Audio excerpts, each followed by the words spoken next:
ವಾತಾವರಣ ಇದೆ, ಅವ್ರ ಬಗ್ಗೆ ಗೌರವ ಇದೆ. ಹೋದ್ಸಲಿ ಅವ್ರ ಮಗ ಗೆಲ್ಲಬೇಕಾಗಿತ್ತು, ಅಸೆಂಬ್ಲಿನಲ್ಲಿ ಸ್ವಲ್ಪದಲ್ಲಿ ವ್ಯತ್ಯಾಸ ಆಯಿತು.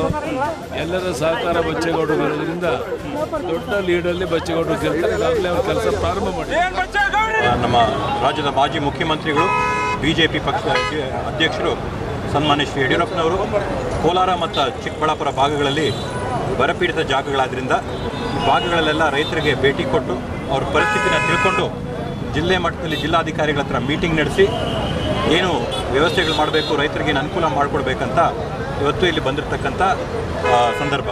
ಅವ್ರ ಜೊತೆ ಇಲ್ಲಿ ಮಾಜಿ ಮುಖ್ಯಮಂತ್ರಿ, ಮಾಜಿ ಶಾಸಕರು, ಮಂತ್ರಿಗಳಾಗಿರ್ತಕ್ಕಂಥ ತಂದೆಯವರಾದ BN ಬಚ್ಚೇಗೌಡರು ಸಹ ಕೋಲಾರ ಮತ್ತು ಚಿಕ್ಕಬಳ್ಳಾಪುರ ಪ್ರದೇಶಗಳಿಗೆ ಅವರು ಕೂಡ ಭೇಟಿ ಕೊಡ್ತಿದ್ದಾರೆ.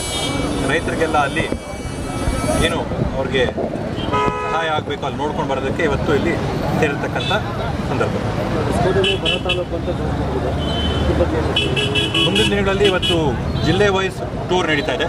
ಯಾವ್ಯಾವ ಜಿಲ್ಲೆಗಳಲ್ಲಿ ಬರಪೀಡಿತ ಅಂತ ಡಿಕ್ಲೇರ್ ಆಗಿದೆಯೋ ಆ ಜಿಲ್ಲೆಗಳಿಗೆಲ್ಲ ಸಾಹೇಬರೇ ಖುದ್ದಾಗಿ ಭೇಟಿ ಕೊಡ್ತಿದ್ದಾರೆ. ಆದ್ದರಿಂದ ಈಗ ಟೂರ್ ಪ್ರೋಗ್ರಾಮಲ್ಲಿ ಈ ಬಾರಿ ಕೋಲಾರ ಜಿಲ್ಲೆ ಮತ್ತು ಚಿಕ್ಕಬಳ್ಳಾಪುರ ಜಿಲ್ಲೆ ಇತ್ತು.